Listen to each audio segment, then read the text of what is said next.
Bismillahirrahmanirrahim. So tonight we're all gathered here to honor one of the greatest warriors of Karbala, Hazrat Ali al-Akbar alayhi salam. But for a moment I'd like to take him outside the context of Karbala, outside of the battle. Hazrat Ali al-Akbar alayhi salam was born 33 years after Hijrah on the 11th of Sha'ban. His father, of course, was Imam Hussein alayhi salam, and his mother was Layla bint Abi Murrah.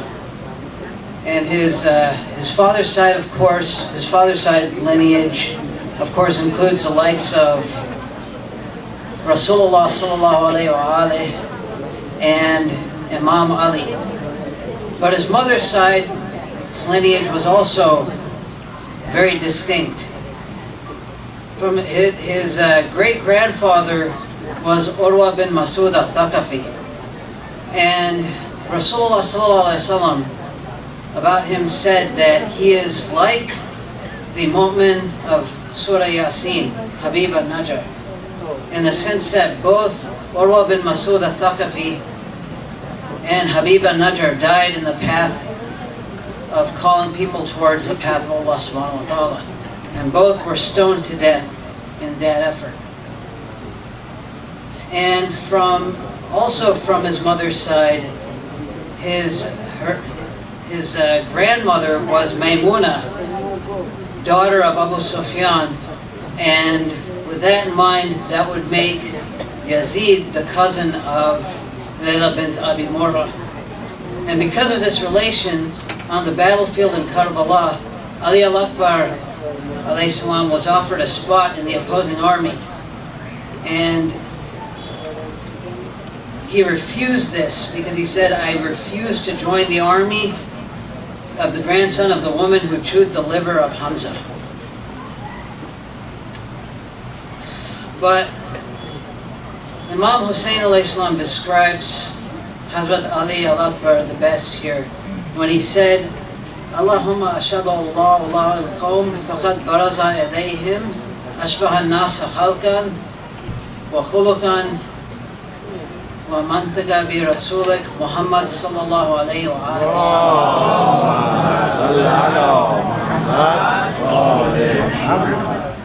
sallam. And in this quote from Imam Hussein alayhi salam, there are three characteristics of Rasulullah sallallahu alayhi wa sallam that Hazrat Ali al-Akbar alayhi salam possessed.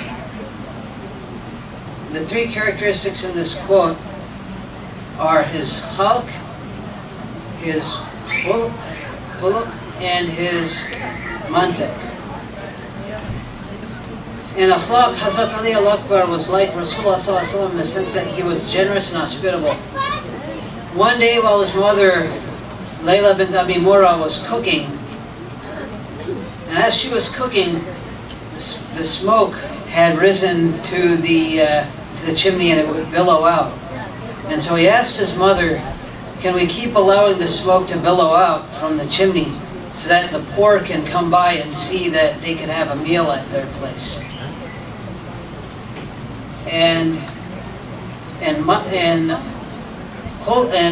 khalq, of course, nobody looked more like Hazrat Ali al-Akbar. Nobody but Hazrat Ali al-Akbar alayhi salam looked more like Rasulullah sallallahu alayhi wa sallam. And in mantiq is a vision of life. So his outlook on life, essentially. So while on the journey to Karbala, Imam Hussein alayhi salam had fallen asleep on his horse for a brief moment.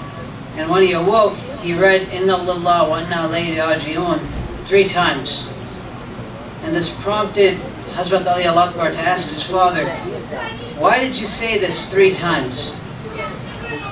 And he said, in his dream he saw that there was a rider that came very swiftly towards him, and it made him feel as though death was coming upon him. And so Ali al-Akbar alayhi salam had asked his father, "Are we on the truth?" And Imam Hussein alayhi salam replied, "Yes, we are on the truth." And Hazrat Ali al-Akbar had said, "Well, if we are on the path of truth, then what does it matter if death comes to us or we go to it. So basically, Hazrat Ali al-Akbar alayhi salam saw death as a bridge to the next life, to what's next. So what does this all mean in the context of the 21st century? How do we apply this today? While we may not all look like Hazrat Ali al-Akbar alayhi salam, we can't look like the Prophet. Well, perhaps not. We can resemble his character. Like Hazrat Ali al-Akbar alayhi salam, we can be generous. Like Hazrat Ali al-Akbar alayhi salam, we can have the same mantek, or vision of life. And the reason why vision of life is so important is yaqeen, having complete faith that you're on the right path. Because when you know you're on the right path, you don't have any fear at all. Not of death, not of anything. So a few nights ago, we had a guest speaker here, Dr. Gharavi, and he had actually pointed something out that really struck me. And he had talked about a time in Mashhad, Iran, when there was a very severe drought. And so everybody in the community was asked to gather and perform namaz al-istisqa, or the prayer for rain. So while the entire community gathered, there was only one 10-year-old boy who kept with him an umbrella. So he had complete yaqeen that this dua that everybody will make, this namaz al-istisqa, would yield rain. So basically, I'd like to kind of get everybody, and I'd like to include myself first, because I need to keep this lesson in mind more than anybody else in this entire crowd. But if we can live our lives with yaqeen, we know we're all on the right path. And we need to live our lives with certainty. We need to live our lives such that we know we're on the right path. So with that, let's say Assalamu alayka ya Aba Abdullah wa ala al-arwah allati hallat bi fana'ik. Allahumma salli ala Muhammad. Ahsan, mashallah.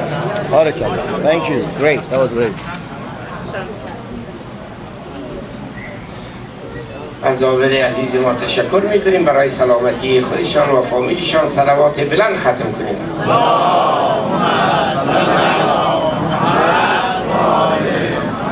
خوشبختانه امشب برادر عزیز ما میلی جان هم تشریف آوردن با اشعار بسیار خوبشان. انشالله ما شما را مستفید میسازند با برکت صلوات بر محمد و آل محمد.